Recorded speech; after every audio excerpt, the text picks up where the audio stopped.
Sutimoro yang insya Allah dirahmati oleh Allah Subhanahu wa ta'ala. Assalamualaikum warahmatullahi wabarakatuh. Innal hamdalillah nahmaduhu wa nasta'inuhu wa nastaghfir wa na'udzu billahi min sururi anfusina wa min sayyiati a'malina may yahdihillahu fala mudilla lahu wa may yudlilhu fala hadiyalah. Asyhadu an la ilaha illallah wahdahu la syarika lah wa asyhadu anna Muhammadan abduhu wa rasul. Allahumma salli ala Muhammad wa ala ali Muhammad wa ashabihi ajma'in. Wa qala Allah ta'ala fi kitabillahil karim ba'da a'udzu billahi minas syaitonir rajim. Ya ayyuhalladzina amanu ittaqullaha haqqa tuqatih wa la tamutunna illa wa antum muslimun. Rabbi shrah li sadri wa yassir li amri wahlul 'uqdatam min lisani yafqahu qawli. A'udzu bikalimatillahi tammati min syarri ma khalaq. La haula wa la quwwata illa billahil aliyyil azim. Amma ba'du. Sehat ibu bapak? Alhamdulillah, kita wajib bersyukur kepada Allah. Kita masih diberikan kesempatan, diberikan kenikmatan bisa hadir di masjid ini dalam rangka acara kajian rutin Ahad pagi. Semoga apa yang Bapak Ibu lakukan ini mendapatkan barokah kebaikan dari Allah Subhanahu wa ta'ala. Karena kata Nabi, ciri-ciri orang besok meninggalnya akan husnul khotimah, ista'malahu, Allah akan mempekerjakan dia. Para sahabat bertanya, apa yang dimaksud Allah mempekerjakan orang ini ya Rasulullah? Lalu Nabi menjawab, orang ini sebelum meninggal oleh Allah disibukkan dengan perbuatan baik. Jadi di sisa usianya dia semangat menambah kebaikan-kebaikan seperti kajian, senang berinfak dan lain-lainnya. Bapak Ibu, tak lupa sholawat beserta salam senantiasa terlimpah curahkan kepada Nabi kita Nabi Muhammad sallallahu alaihi wasallam. Ibu, bapak yang insya Allah dirahmati oleh Allah, materi yang akan saya sampaikan andai Ramadan ini Ramadan terakhirku. Semoga tidak bosan dengan tema Ramadan. Kadangkala ada beberapa jamaah bilang, bosan aku Ramadan terus. Soalnya Ustadz Ahad pertama ngupas Ramadan, Ahad kedua Ramadan nih, Ahad ketiga Ramadan nih gitu.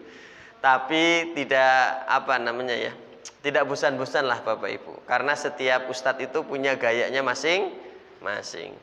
Nah Ibu Bapak, di kesempatan kali ini tema yang akan disampaikan seperti di depan. Adapun muatan isinya apa? Kenapa kita harus semangat menyambut datangnya Ramadan? Motivasi apa yang harus ada di dalam dada kita? Yang kedua, kita harus melihat ternyata di dalam catatan sejarah zaman dahulu banyak sekali orang-orang yang soleh. Mereka ngukir prestasi di bulan Ramadan. Ramadan tidak dijadikan alasan untuk bermalas-malasan. Nomor tiga, kita harus ingat tujuan dari adanya bulan Ramadan. Jangan sampai Ramadan ini cuman sekedar rutinitas semata, tetapi tidak meninggalkan bekas di dalam jiwa kita semua. Dan yang terakhir nomor 4, isinya adalah bekal-bekal secara garis besar apa saja yang harus kita siapkan. Kenapa sih dada ribet-ribet kayak gini? Sesuatu yang terencana, sesuatu yang dipikirkan matang-matang, biasanya nanti hasilnya lebih baik. Betul apa betul? Kita mau bangun rumah, kita mau ngadain acara, kalau kita bikin set planning dulu, maka insya Allah hasilnya itu akan lebih maksimal daripada tanpa rencana. Nah, ibu bapak yang insya Allah dirahmati oleh Allah, kita masuk poin yang pertama. Karena orang itu tergantung hatinya. Jadi kalau hatinya sudah semangat, insya Allah maka dia bisa beraktivitas maksimal. Apa yang melatar belakangi kita harus semangat menyambut datangnya Ramadan? Kenapa harus semangat? Karena itu perintah dari Nabi. Kalau kita menghadapi sesuatu yang bermanfaat, hendaklah kita bersemangat. Dalam hadis riwayat Muslim, ihris, bersemangatlah kalian ala ma yanfa'uka, terhadap perkara-perkara yang bisa memberikan manfaat kepadamu. Termasuk bulan Ramadan, manfaatnya besar sekali. Wasta'in billah, dan senantiasa minta tolong kepada Allah. Karena kita tidak mungkin bisa berbuat baik kecuali atas bimbingan dan pertolongan Allah. Makanya ketika saya setiap kali ceramah, muqaddimah yang saya sampaikan di akhir menggunakan kalimat la haula wala quwata illa billahil aliyul adim. Kenapa, Bu? Kadangkala sesuatu yang mudah menurut kita bisa berubah menjadi sulit ketika Allah tidak memberikan kemudahan. Orang ngimami gampang. Ternyata lagi ngimami tiba-tiba ngeblank. Surat yang gampang dadilah lali. Teman saya itu, beliau sudah meninggal, almarhum Ustadz Ismail, lulusan pondok. Surah Anas iso nganti lali, Pak. Tiba-tiba itu. Saya juga pernah surah Al-Fatihah nganti lali, Pak. Awal-awal dadi imam salat Jumat. Nganti nervous iso lali, Pak. Dan sesuatu yang sulit itu bisa berubah menjadi mudah ketika Allah memberikan kemudahan. Kayaknya saya naik haji tidak mungkin, menurut Allah apa sesuatu yang nggak mungkin bisa jadi mungkin. Artinya wasta'in billah. Pokoknya, Bu, kalau apa-apa tautkan hati ini kepada Allah. Ya Allah, kadangkala menurut saya mudah bisa berubah jadi sulit ketika Engkau tidak bisa memberikan kemudahan. Dan sesuatu yang sulit bisa berubah jadi mudah, ya Allah, ketika Engkau memberikan kemudahan. Wala ta'ziz, dan senantiasa kita semangat, jangan bersikap lemah. Ibu bapak, saya pernah sampaikan mungkin tema ini. Yang harus kita ingat-ingat, konsep hidup kita di dunia itu seperti orang ngontrak. Kontrakannya yang kalau sekali habis tidak mungkin bisa diperpanjang. Kalau kontrakannya sudah habis harus segera pulang ke akhirat. Maka kullu nafsin dha'iqatul maut, setiap yang bernyawa pasti akan mengalami kematian. Dan kata Nabi, a'maru ummati ma baina syittin illa sab'in. Kontrakannya umatnya Nabi Muhammad itu rata-rata cuma 60 sampai 70. Ini maksimal. Nah, jadi ingat ceramahnya Ustadz Ahmad Yani, tidak semua kelapa yang jatuh ini yang sudah tua, yang cengkir aja banyak yang jatuh. Coba kita lihat public figure yang sering nongol di televisi. Yang pertama, Jupe. Ini meninggal di usia 36 tahun. Pak Bondan Maknyus 67 tahun. Pak Eko berapa tahun? 65. Dokter masih muda, kemudian karirnya bagus, belum nikah, Bapak Ibu. Siapa? Dokter Rian Tamrin. Meninggal di usia berapa? 39 tahun. Ramadan kemarin masih ada, Ramadan sekarang sudah tiada. Termasuk kita juga. Siapa tahu ini Ramadan terakhir kita. Makanya kita sambut Ramadan ini dengan penuh semangat, kita isi dengan amal soleh. Bapak Ibu, saya sering bilang orang meninggal itu tidak semudah yang kita bayangkan. Nabi Muhammad ketika meninggal saja, beliau sampai minta kepada Ali untuk diambilkan air, kemudian kedua tangan Nabi dimasukkan dan air ini diusapkan ke wajah Nabi sambil bilang innal mauta syakarat, setiap kematian itu diawali dengan sakaratul maut. Tidak mudah Bapak Ibu. Dan ingat, kuburan itu merupakan awal dari perjalanan yang sangat panjang. Kita sudah tahu kisah ini. Utsman bin Affan kalau mendengarkan tausiah nasihat tentang padang mahsyar, beliau biasa. Tentang yaumil mizan, hari timbangan, biasa. Penyerahan catatan amal, beliau ya biasa.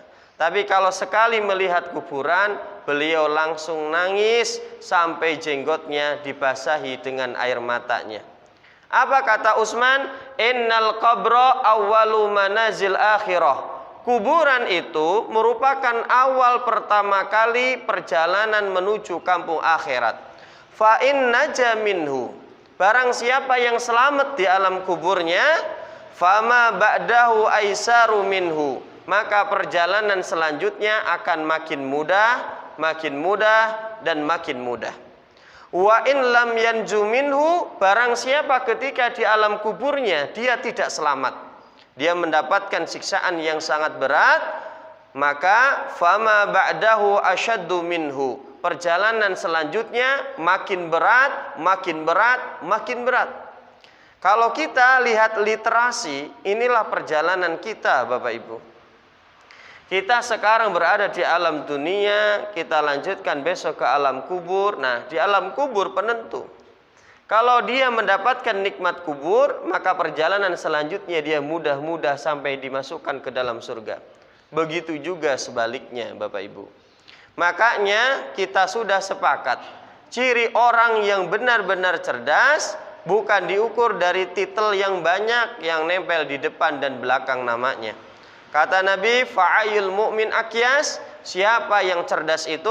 Aksaruhum lil maut dzikran, orang yang paling banyak ingat kematian. Wa ahsanuhum lima ba'dahu istidadan, bukan cuman ingat, kemudian dia mempersiapkan bekal sebanyak-banyaknya. Ulaikal akyas, merekalah orang yang cerdas, karena pikirannya visioner dan ngerti hidup di dunia ini tidak selamanya. Makanya Allah Subhanahu wa taala menegaskan, ya ayyuhalladzina amanu, hai orang-orang yang beriman. Ibu bapak, kalau jenengan tilawah Quran kemudian menemukan ayat yang diawali dengan kalimat ya ayyuhalladzina amanu, di dalam ilmu tafsir dijelaskan berarti Allah akan menyampaikan sesuatu perkara yang sangat penting. Setiap ada kalimat ya ayyuhalladzina amanu, pasti Allah akan menyampaikan sesuatu perkara yang penting. Wal tandur nafsu ma qaddamat liqad. Allah sampai menekankan agar kita memperhatikan bekal apa yang akan dibawa untuk menuju kampung akhirat. Karena hidup di dunia ini penentu kehidupan di akhirat. Akhirat itu ditentukan sekarang. Makanya ada satu quotes atau kata mutiara. Jadi perkara yang jangan khawatir tentang masa depan. Masa depan itu pengen bagus, asalkan kita melakukan yang terbaik pada hari ini. Pengen akhiratnya bagus, maka selama hidup di dunia persiapkan dengan baik. Makanya di dalam hadis wahayataka qabla mautika. Kesimpulan yang pertama, ibu bapak, kenapa jenengan harus semangat ingat kematian senantiasa. Makanya kata Gus Baha, beliau itu bilang kayak gini, ciri waliullah itu tidak panjang angan-angan. Dia itu senantiasa angan-angannya dibatasi. Jangan masih ada besok, masih ada besok, masih ada besok. Kalau waliullah yang dekat Allah itu besok itu belum milik kita. Bisa diterima Ji? Nah, jadi besok itu belum milik kita. Jadi jangan terlalu panjang angan-angan Bapak Ibu. Itu poin yang pertama. Ya Allah, semoga besok saya masih sehat, bisa ibadah di bulan Ramadan gitu. Jadi semangat. Masuk poin yang nomor 2 ibu bapak. Ternyata orang-orang soleh zaman dahulu, kalau lihat di dalam buku-buku sejarah, walaupun bulan Ramadan mereka semangat beramal soleh, dan amalan solehnya nggak bain-bain, levelnya sampai berjihad di jalan Allah. Makanya Bapak Ibu, kita dianjurkan oleh Allah mengambil hikmah dari kisah-kisah. Dan Al-Quran itu 80% isinya kisah-kisah, Ibu. Al-Quran itu 80% isinya cerita. Makanya dalam Quran surah Yusuf ayat 111, laqad kana fi qasasihim ibratun liulil albab. Di dalam kisah-kisah itu ibratun, ada ibrah atau pelajaran, liulil albab, bagi orang-orang yang memiliki akal pikiran. Ada apa saja di bulan Ramadan pada zaman dahulu? Yang pertama, Fathul Mekah, pembebasan kota Mekah, itu terjadi di bulan Ramadan 10 Ramadan 8 Hijriah. Nabi diangkat menjadi Rasul usia 40 tahun. 13 tahun di Mekah mendakwahkan Islam, tidak menghasilkan progres yang baik, bahkan mulai terancam. Lalu Nabi pindah ke Madinah. Sampai di Madinah Nabi melakukan 3 tindakan agar membuat peradaban baru. 1, mensaudarakan orang Muhajirin dengan orang Ansor. Kemudian membangun masjid. Dan nomor 3, membuat perjanjian yang disebut dengan Piagam Madinah. Kemudian 10 tahun di sana Islam berkembang. Singkat cerita, pada tahun 8 Hijriahnya Nabi balik ke kampung halamannya. Makanya Bu, kadangkala ustadz itu di kampungnya nggak terkenal. Pak Dede sing di itu Pak Dede. Betul apa betul? Nyari Dede di kampung susah Bu. Nyarinya Udin. Dede wah, belakangnya Udin, anaknya Pak Enjen gitu ya. Itu ketahuan. Dede boleh yang di susah Pak. Nah, jadi kayak gitu. Nabi juga sama. Kadangkala di kampungnya itu nggak diterima Nabi Muhammad. Malahan di kota Madinah diterima yang baik. Ustadz kadang-kadang ya gitu juga. Di kampungnya nggak kepake Pak. Nah, malahan di kampung luar-luar sana itu Masya Allah kepake. Nah Bapak Ibu, pembebasan kota Mekah, semua patung-patung yang ada di keliling Ka'bah, bahkan di dalam Ka'bah itu juga ada patungnya. Itu dibersihkan oleh Nabi Muhammad SAW. Ibu bapak, dulu Ka'bah itu nggak kayak gini. Ini sudah direnovasi ketika Nabi Muhammad usia 35 tahun. Karena dulu itu ada banjir, kemudian ada serangan pasukan kuda, ini mau roboh. Makanya Hijr Ismail itu dulu bagian Ka'bah. Jadi panjang dulu itu. Dan dulu tidak setinggi ini, lebih pendek lagi. Ini direnovasi, siapa arsitekturnya Bapak Ibu? Dengan kalau baca sejarah, yang bangun Ka'bah ini, saya baca sirah, itu namanya Balqam. Kalau tidak salah, itu salah satu orang Romawi yang naik kapal, kapalnya ini terkena ombak, kemudian terdampar di dekat Jazirah Arab. Dan dulu ketika direnovasi, usia Nabi 35 tahun, bagian dalam Ka'bah ini kurang. Bahan-bahan materialnya, itu mengambil dari sisa-sisa kapalnya milik orang Romawi, Bapak Ibu. Jadi Masya Allah ini ceritanya panjang kalau jenengan baca sirah. Nomor 2, ternyata Nabi Muhammad itu mendapatkan wahyu di gua itu pada bulan Ramadan. Ya. Selanjutnya perang yang sangat fenomenal yaitu perang Badar.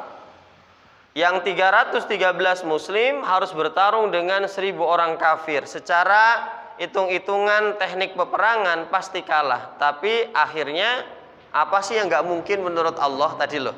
Yang menurut kita sulit, ketika Allah sudah memberikan kemudahan, maka yang sulit ini bisa menjadi mudah. 1 orang harus berbanding 3. Ini terjadi di bulan Ramadan. Pada puasa Pak Dede? Ada yang puasa, ada yang enggak itu ya. Perang Tabuk atau terkenal dengan Jaisul Usrah.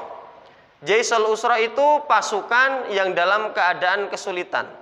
Karena Tabuk ini dari Madinah jaraknya jauh. Saat itu musim panas sekali. Ya, sampai-sampai 1 onta bergantian dinaiki. Dan ini terjadi di bulan Ramadan. Selanjutnya, kota Yaman, kota Raja Abraha yang dengan pasukan gajahnya mau menghancurkan Ka'bah. Raja Abraha ini kenapa ingin menghancurkan Ka'bah? Karena dengki di dalam hatinya. Kenapa orang-orang ini senang ke Mekah sih? Senang sama Ka'bah. Maka Raja Abraha ini membangun Kanisah, yaitu gereja yang sangat besar berlapis emas. Tapi orang tetap tidak mau pergi ke Yaman, perginya ke Mekah terus. Dan suatu hari ada suku dari orang Mekah datang ke Yaman, nyun ngapunten, buang kotoran di gerejanya Abraha ini. Kotorannya itu didolet-dolet gini gerejanya. Maka Raja Abraha ini marah, kemudian dengan pasukan gajahnya mau merobohkan Ka'bah. Dan diislamisasikan oleh Ali bin Abi Thalib pada bulan Ramadan tahun 10 Hijriah. Selanjutnya ibu bapak, patung berhala yang besar, yaitu patung Uzza, itu dirobohkan oleh Khalid bin Walid pada bulan Ramadan tahun 9 Hijriah. Khalid bin Walid ini unik Bapak Ibu. Beliau ini salah satu sahabat yang jago berperang. Dikisahkan yang bisa naik kuda dengan memegang 2 pedang itu cuma 2 orang. Khalid bin Walid dan Zubair bin Awam. Kalau sahabat yang lain kan tangan kiri megang pelana, satunya lagi megang-pegang. Kan gini. Kalau Khalid bin Walid dan Zubair bin Awam ini dua-duanya bisa pegang pedang, kudanya otomatis gitu ya, dikendalikan cuma pakai kakinya aja. Dan Khalid bin Walid ini semua perlengkapan perang beliau bisa menguasainya. Main pedang jago, memanah jago, ngelempar tombak jago, was komplit, gulat jago. Inilah Khalid bin Walid, multi talent. Mungkin kayak Andika Perkasa ya, kepala angkatan darat sekarang gitu loh, yang gede kuat gitu Bapak Ibu. Nah, ini dirobohkan oleh Khalid bin Walid pada bulan Ramadan. Negeri Taif, yang orang-orangnya telah melempari Nabi dengan zaid dengan batu, yang kakinya Nabi sampai berlumuran darah. Nabi itu sampai di Taif terobati, walaupun kakinya dilempar oleh batu sampai berdarah. Nabi itu senang. Senangnya apa? Ada satu orang yang masuk Islam. Siapa Bapak Ibu? Adas. Ya, pembantunya Utbah dan Syaibah. Adas ini orang Ninawa. Dan tempat itu kalau jenengan sudah umroh atau haji, pasti kalau ada waktu berkunjung ke Masjid Adas. Itu adalah tempat di mana Nabi dikasih anggur oleh Adas.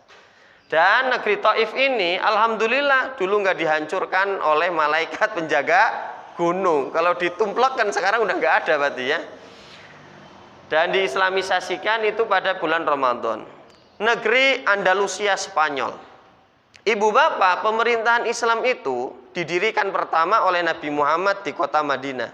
Nabi wafat diganti Khulafaur Rasyidin 4 orang itu. Kemudian Khulafaur Rasyidin selesai diganti Bani Umayyah, ada Bani Abbasiyah, ada dinasti Ayyubiyah 1, dinasti Ayyubiyah 2. Nah, pada zaman Bani Umayyah, jadi setelah Khulafaur Rasyidin, ya saat itu Bani Umayyah ini didirikan oleh siapa? Muawiyah bin Abi Sufyan. Nah, pada pemimpin zamannya Muawiyah ini, itu ada Tariq bin Ziyad, itu diutus untuk menaklukkan negeri Andalusia Spanyol. Sampai sana, sudah kapalnya disimpan di dermaga. Jenderalnya bilang apa? Tariq bin Ziyad, Jabal Tariq ya. Tariq bin Ziyad bilang, pasukanku bakar semua kapal-kapal, bakar semua. Wah bingung lah, pulangnya gimana ini? Nah ini orator, seorang leader itu kayak gini. Sekarang pilihannya cuma 2. 1, kita taklukkan negeri ini. 2, kalau tidak kita syahid di negara ini. Ini terjadi di bulan Ramadan. Yang ending ceritanya Andalusia Spanyol mampu ditaklukkan oleh Tariq bin Ziyad. Itu adalah Jabal Tariq ya. Nah selanjutnya Bapak Ibu, ternyata negara kita Indonesia diproklamasikan oleh Pak Soekarno pada tanggal 17 Agustus 45. Kalau dikonversi ke tanggalan Hijriyah, itu jatuh pada 9 Ramadan tahun 1364 Hijriyah. Husnudonnya kita ketika Pak Soekarno memegang teks proklamasi kami bangsa Indonesia, itu bulan Ramadan Bapak Ibu. Masya Allah. Apa kesimpulannya atau pesan moral yang bisa kita ambil? Puasa itu jangan dijadikan alasan dikambing hitamkan kita untuk bermalas-malasan beraktivitas. Semakin berat aktivitas berarti pahalanya juga semakin besar Bapak Ibu. Apalagi emak-emak itu berat loh itu di bulan Ramadan. Jam 2 udah bangun, suaminya masih tidur, anaknya masih tidur, emaknya udah kelentang-kelentang di dapur masak, ya Allah ya. Tambah berat. Makanya dalam hadis riwayat Bukhari, kullu amali ibnu Adam, semua amalan soleh anak Adam, yudha'aful hasanah asru amthaliha, satu kebaikan dikali lipatkan menjadi 10, illa sab'i mi'ah, sampai 700 dhifin kali lipat. Qala Allahu azza wa jalla, kemudian Allah berkata, illa saum, kecuali puasa. Fa innahu li, puasa itu untuk aku, wa anna ajri bihi, dan aku yang akan langsung memberikan balasannya. Kemarin saya ngisi di Plesungan, Gondangrejo, Karanganyar. Ada dosen Kusuma Husada, beliau bilang, Pak Dede, dulu saya kerja di luar negeri. Saat itu Ramadan di luar negeri, di Eropa, pas jatuh di musim panas. Kalau orang Muslim, orang Indonesia jadi TKI kerja di luar negeri di musim panas, Bapak Ibu, dan musim panas itu Ramadannya jatuh di musim panas, kelenger, Bu. Karena musim panas itu siang harinya berubah jadi panjang. Di Al-Mu'awana saya belum menyampaikan ada, Bu. Jadi musim dingin itu musimnya para ahli ibadah. Insya Allah kalau kasih umur panjang nanti kita sampaikan ya Bapak Ibu ya. Di masjid yang lain sudah. Jadi Bapak Ibu, ketika masuk musim panas, dosen ini dia sampai mokah. Karena puasanya dalam sehari sampai 20 jam, Bu. Buka sebentar, taraweh, habis gitu puasa lagi, Bu.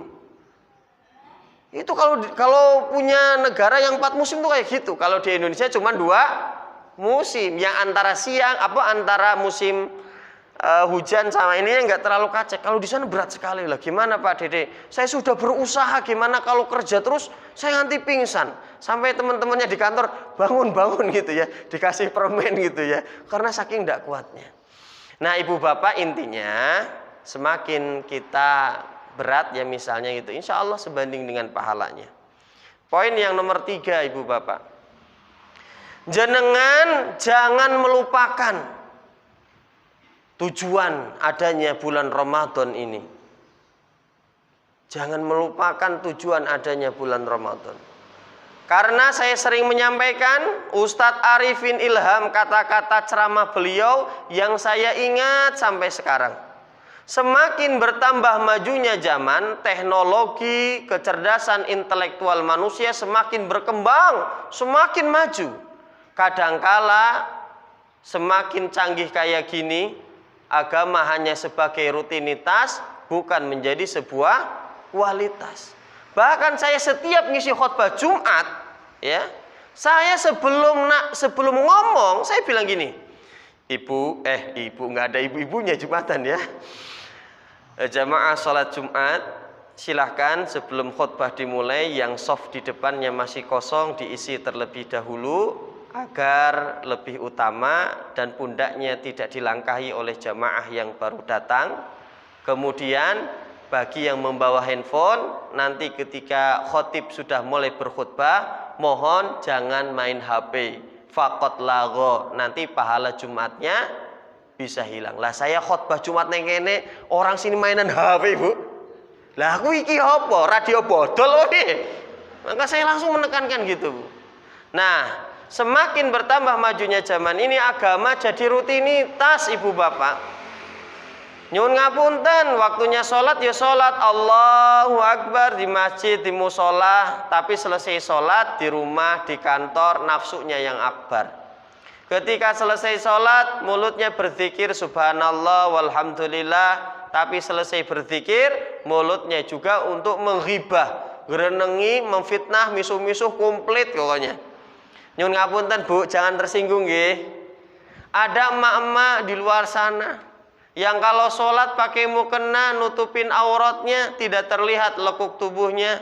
Tapi selesai sholat mukenanya diganti pakai baby doll you can see gitu ya. You can see budel kata Anwar Zaid ya. You can see, kamu bisa melihat, ken budel kelek dan udel katanya. Nyun ngapunten. Pas Ramadan sregepe orang jama, kerja target sehari sejus, rampung Ramadan. Rampung baca Qur'annya ya. Nanti tahun depan lagi. Ramadan datang sregep itu tarawih ke masjid. Rampung Ramadan kosong lagi gitu. Jadi ibadah Ramadan cuman rutinitas, nggak ada bekasnya di dalam hati. Nah, ibu bapak, jenengan harus ingat kenapa ada Ramadan. Kenapa Allah mewajibkan kepada kita berpuasa di bulan Ramadan? Ada tujuannya, ada maksud dan tujuannya, yaitu agar la'allakum tattaqun, agar kita menjadi orang yang bertakwa. Nah, Ustadz Ahmad Yani kemarin menjelaskan taknya tawadhu gitu ya. Gudak gaduk tapi nyambung ya. Nah, kalau saya ngambil pendapatnya Imam Ali langsung aja dah. Ini pendapat yang menurut saya pas di hati saya.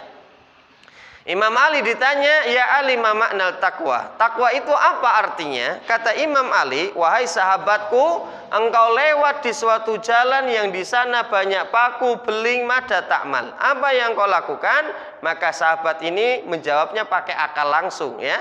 Dia mengatakan, tentu saya akan menjaga kaki saya agar tidak tertusuk beling. Kata Ali, wahwa taqwa, itulah yang dinamakan takwa. Jadi menjaga diri dari dosa itu disebut takwa. Cirinya apa orang takwa itu? Apakah yang kemana-mana selalu pakai peci, yang batuknya agak sedikit iteng, yang ada jenggotnya kayak gini, yang kemana-mana pakai baju koko? Ora jaminan, Bu. Enggak jaminan. Makanya fala tuzzaku anfusakum huwa a'lamu bimanittaqa. Ya, janganlah kita senantiasa paling menganggap paling bertakwa, paling suci, karena Allah yang paling tahu di antara kita siapa yang paling bertakwa. Karena letak takwa itu di dalam hati, Bapak Ibu. Bisa diterima, Ji? Nah, Bapak Ibu, ciri orang yang takwa yang kayak apa? Yang dia itu senantiasa takut terhadap dosa-dosa yang kecil, kata Abu Darda. Yang kecil saja takut, apalagi makanya Abu Bakar As-Siddiq berkata, saya itu kalau makan sangat selektif, pilih-pilih. Karena ingat dalam Quran surah Al-Mu'minun, ya ayyuhar rasul kullu minat thayyibat wa'malu sholihan. Wahai para rasul, makanlah makanan yang baik, kemudian beramal soleh. Dalam tafsir Ibnu Katsir dijelaskan, makanan itu memberikan dampak yang luar biasa kepada ruhiyahnya seorang muslim. Kalau makanan yang dimakan banyak makanan haram, maka bisa dipastikan orang ini sulit berbuat baik, Bu. Makanya kisah Abu Bakar As-Siddiq memberikan gambaran kepada kita tentang ciri orang yang bertakwa. Suatu hari Abu Bakar As-Siddiq ini pulang kerja makan tanpa tanya kepada pembantunya karena saking laparnya. Selesai makan baru sadar, dari mana makanan ini? Dikasih tetangganya yang profesinya sebagai dukun. Astagfirullah. Lalu apa yang dilakukan Abu Bakar? Beliau memasukkan kedua jarinya ke dalam mulutnya dan memutahkan makanan tadi. Saking waroknya, saking hati-hatinya. Nah, Bapak Ibu, maka jenengan harus sadar dengan adanya tujuan puasa Ramadan, yaitu jenengan selama 30 hari itu masuk bulan pendidikan. Kayak di Auri ya, 7 bulan kan pendidikan. Itu benar-benar jenengan dididik oleh Allah, siangnya puasa, malamnya tarawih, sedekah, baca Quran dan lain-lain. Harapannya selesai pendidikan sebulan ini jenengan dapat titel la'allakum tattaqun. Dan selanjutnya, ya ayyuhalladzina amanu qu anfusakum wa ahlikum naro. Kalau mau jadi soleh, jangan sendirian, ajak keluarga, ajak istri, ajak keturunan. Makanya orang-orang soleh itu, kalau mereka memasuki bulan Ramadan, maka anak-anaknya juga dididik di bulan Ramadan, Bapak Ibu. Contoh dalam hadis riwayat Muslim, para sahabat itu ketika masuk bulan Ramadan, faida sa'alu ta'am, anaknya juga dilatih puasa, Bu. Kalau anaknya ini nanya masalah makanan gara-gara lapar, maka para sahabat a'tainahumul lu'bah, anaknya ini dikasih mainan ya, tulhihim, sampai dia lupa dengan puasanya. Hatta yutimu saumahum, sampai puasanya itu hatam sehari, Bu. Kalau sudah agak besar, ya kalau anak kecil ya mungkin setengah hari lah. Setengah hari nggak ada dalilnya, ini latihan. Artinya kita juga mengingatkan tentang anak-anak, ya. Nah, apa sih sebenarnya tujuan dari target puasa? Satu, mencari pahala yang besar. Karena asyamuli wa anna azribihi. Puasa itu imbalannya ibaratkan jenengan dikasih cek kosong tak terbatas. Nomor dua, menghapus dosa. Man shoma Ramadan imanan wa ihtisaban ghufirallahu ma taqaddama min danbi. Nomor tiga, jenengan mendapatkan titel takwa. Karena takwa itu lambang kemuliaan. Inna akramakum indallahi atqakum. Jadi Allah mengukur kemuliaan seseorang itu bukan ditentukan dari titel yang nempel di depan dan belakang namanya. Kalau kemuliaan diukur pakai titel, orang yang nggak pernah kuliah kapan mulianya kalau gitu? Kalau Allah mengukur kemuliaan seseorang dari jabatan, yang punya jabatan dia mulia, lah nasib rakyat biasa kapan mulianya? Kalau Allah mengukur kemuliaan seseorang dari harta yang dia miliki, yang paling sugih, yang paling mulia, terus orang miskin kapan mulianya? Makanya Allah mengukur kemuliaan berdasarkan ketakwaannya.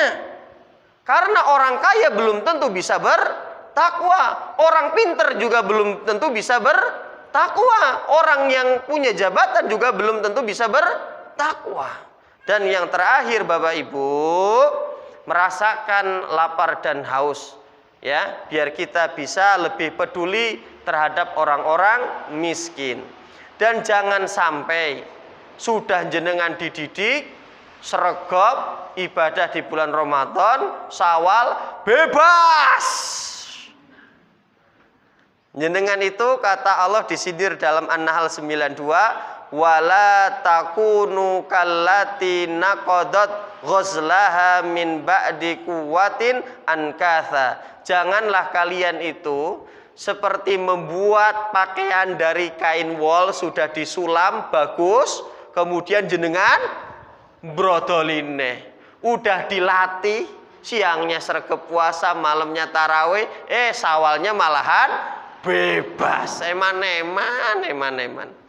Artinya Bapak Ibu, pesan moral yang nomor 3, kesuksesan Ramadan kita itu bisa dilihat di bulan Syawal. Kalau jenengan ibadahnya masih ajek, ya dilanjutkan dengan puasa Syawal. Qiyamul lailnya masih ajek, raketang 2 rakaat, tahajud 1 witir menjelang subuh.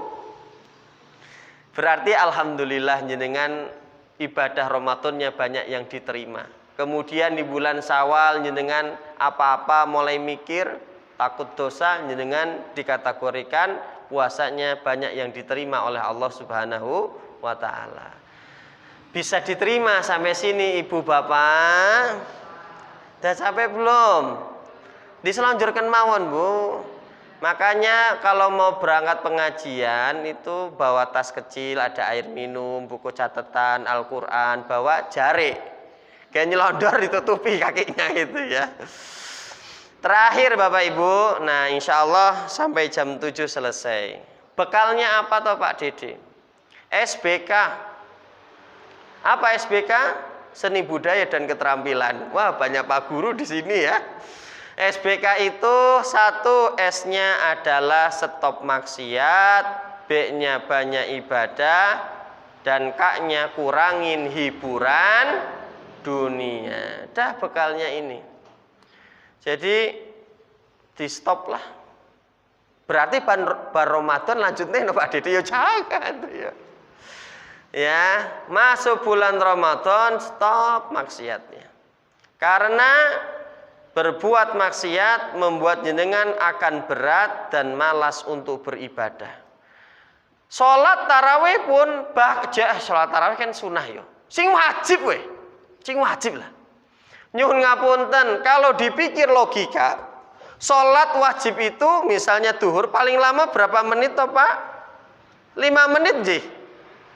Kadang-kala kita ngobrol di itu lebih dari 5 sak jaman Pak, sak bengi malahan. Kuat nggih, pit-pitan jenengan dari Kartasura sampai Pengging yo kuat ya Pak. Tapi nek kon salat 5 menit Abot ranjama. Padahal pit-pitan sama sholat capean mana, Pak? Capean pit-pitan. Makanya orang sholat itu yang digerakkan bukan fisiknya, Pak, tapi hatinya ini si maraken berat, Pak. Kalau dia berbuat dosa, hatinya semakin berat untuk berbuat baik, Bu. Makanya di dalam hadis riwayat Bukhari, innal mu'min idza adznaba kana nuqta sauda fi qalbi. Satu perbuatan dosa yang dilakukan seorang muslim akan nempel di hatinya satu titik hitam. Satu titik hitam ini seperti tembok yang menghalangi dia untuk beribadah kepada Allah. Jadi abote orang jamaah berat. Makanya Fudail bin Iyad mengatakan, kalau jenengan menemukan ada orang yang tidak bisa berpuasa, tidak bisa sholat, sungguh dosanya yang membuat dia berat untuk beribadah. Bisa diterima, nggih? Lah cek nekat gimana? Saya sampaikan ke masjid di Masjid Amanah. Kalau pahala di bulan Ramadan dikali lipatkan, kalau dosa tidak dikali lipatkan, cuman hantamannya lebih keras, ceplok gitu ya. Makanya berbuat dosa di tempat spesial, di waktu spesial itu siksaannya lebih pedih. Dalam Quran surah Al-Hajj ayat 25, wa may yurid fihi bil hadin bidzulmin. Barang siapa yang ingin pergi ke tanah haram Mekah, di dalam hatinya sudah niat ingin berbuat maksiat di sana, nudikhu min adzabin alim, maka dia akan mendapatkan siksaan pedih. Berbuat dosa di tempat spesial, berbuat mesum di dalam masjid, sama di luar itu beratan di dalam masjid. Nyolong di tanah haram Mekah, nyolong sama di Indonesia itu beratan di sana. Berbuat dosa di waktu spesial, contoh hari Jumat. Jenengan berbuat maksiat di hari Jumat dengan di hari Sabtu, itu beratan di hari Jumat. Itu waktu spesial, ayat Sayyidul Ayyam, ya. Penghulunya para hari kan hari Jumat. Kemudian di bulan Ramadan atau di 4 bulan yang dimuliakan, apa saja? Dzulqa'dah, Dzulhijjah, Muharram dan Rajab. Nah, makanya saya tegaskan dengan pendapatnya Syekh Abdul Aziz bin Baz, wa kana ismul ma'asi fihi, dan orang yang berbuat maksiat di bulan Ramadan asyaddu wa akbar. Itu azabnya, siksaannya lebih pedih. Dan kita harus ingatkan kembali, tetap yo puasa, yo mengerjakan sholat. Loh kok puasa tapi ora sholat eman-eman Mas Pak gitu ya. Nanti puasanya zong, nggak dapat pahala. Ini saya jelaskan kemarin di Muawanah ya. Kalau dia tidak sholatnya karena menolak syariat, maka puasanya nggak diterima. Kalau dia bilang sholat itu nggak penting, aturan apa, menghambur-hamburkan waktu, maka kalau puasa ditolak puasanya. Karena hakikatnya dia bukan seorang muslim. Kalau sholatnya karena malas, dia tetap sah puasanya. Tapi falaisa lillahi hajatun, Allah tidak butuh puasanya. Jadi ibu bapak yang insya Allah dirahmati oleh Allah, masuk bulan Ramadan stop berbuat maksiat. Nomor 2, 5 menit lagi. Banyak ibadah. Udah Bapak Ibu, syukur-syukur nek takmir masjid bikin mutabaah yaumiyah kosongan dibagikan ke jamaahnya. Biar bisa diceklis, oh hari ini 5 waktu jamaah terus, hari ini sudah target 1 juz, hari ini sudah sedekah raketang 5.000, kan ditarget. Sesuatu yang terencana hasilnya biasanya lebih baik. Inilah motivasi kita para imam-imam zaman dahulu. Imam Syafi'i yo kenceng 60 kali sebulan. Abot gitu ya. 2 kali pengpengan ya Bu. Nah, yes, disesuaikan sama kita lah ya, minimal 1 lah. Abdullah bin Umar kalau buka puasa tidak pernah sendirian, pasti ngundang anak yatim atau ngasih ke duafa. Sama Quran itu pokoknya orang-orang soleh zaman dulu, walaupun mereka sudah hafal Al-Quran, mereka membacanya dengan mushaf. Nah, sholat tahajudnya yo kenceng. Zamannya Umar bin Khattab, para sahabat itu sholat membaca surah Al-Ma'in dari kata mi'ah yang artinya sekali berdiri itu 100 ayat. Tapi kita jo lama-lama ya Bu. Ingat loh amanah, mengurangi customer jamaah. Nek kesuwen imame. Sesuk mreteli, wah suwe ning ngono jangan. Okul wae gitu ya. Ya yang sedang-sedang lah, ya enggak kepanjangan ya ora pendek, yang sedang-sedang saja. Kemarin saya sampaikan kalau ngebut-ngebut ya enggak baik ya. Nah, ini kemarin itu yang terlalu cepat banget ini. Mosok nanti makmume ketinggalan. Kan kebangetan ngono ya. Nek makmume nanti ketinggalan ya kebangetan ya Allah. Pak Ade ini arep nang ngendi to Pak Ade gitu ya.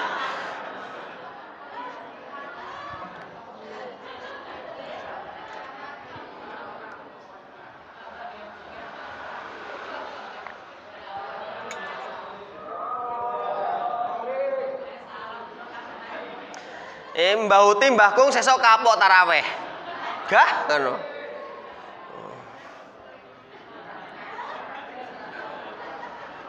Hukumnya tidak sah ibu bapak, kata Nabi seperti gagak yang makan darah.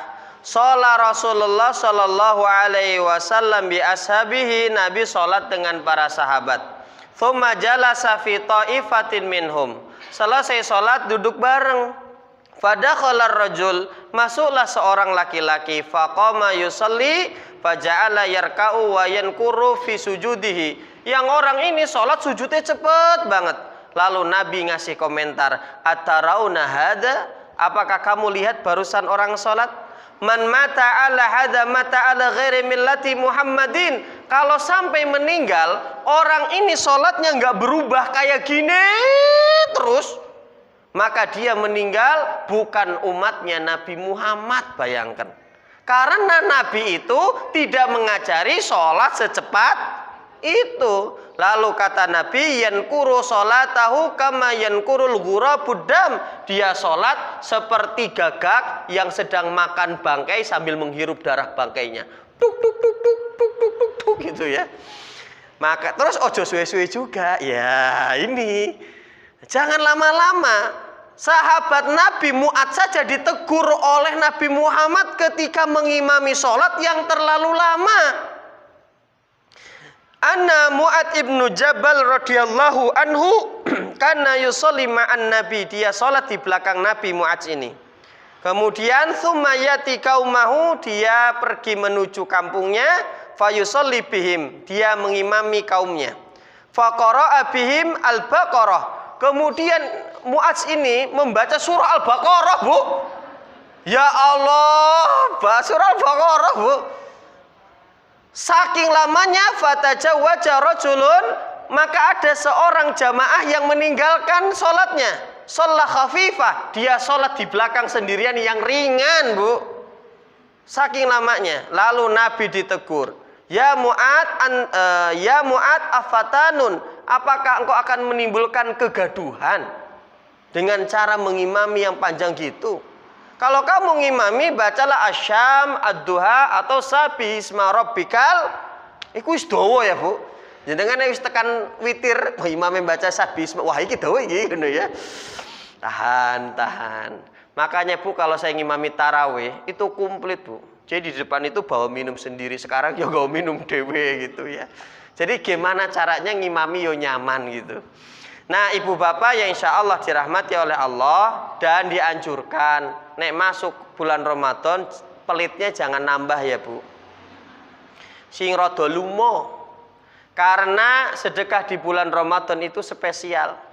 Dalam satu hari ada 3 amalan besar. Siangnya jenengan puasa, sorenya jenengan ngasih takjil sedekah, malamnya tarawih. Dalam satu hari jenengan melakukan 3 amalan besar.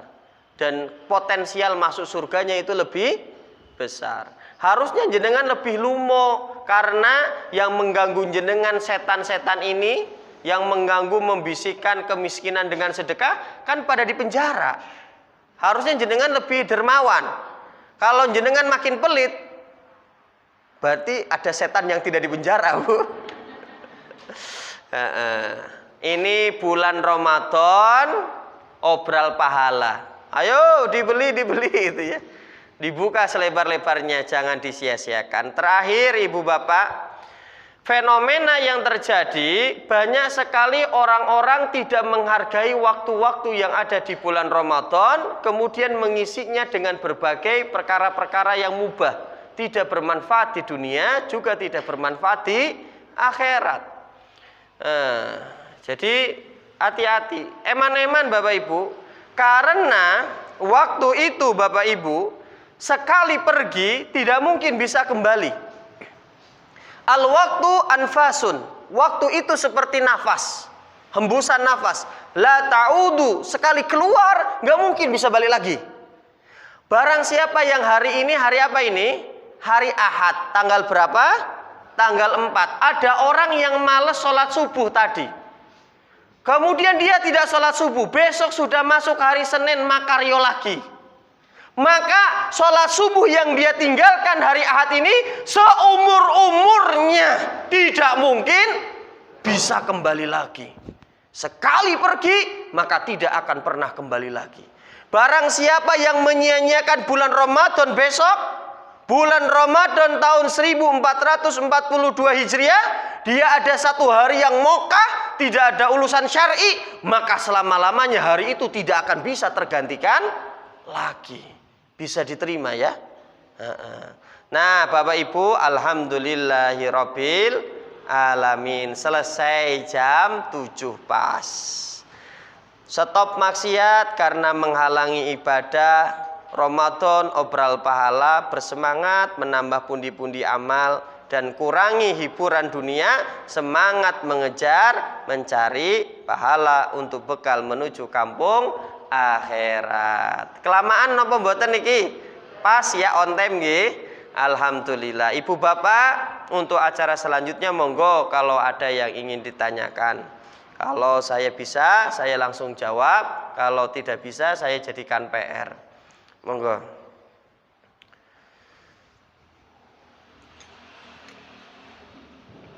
Monggo.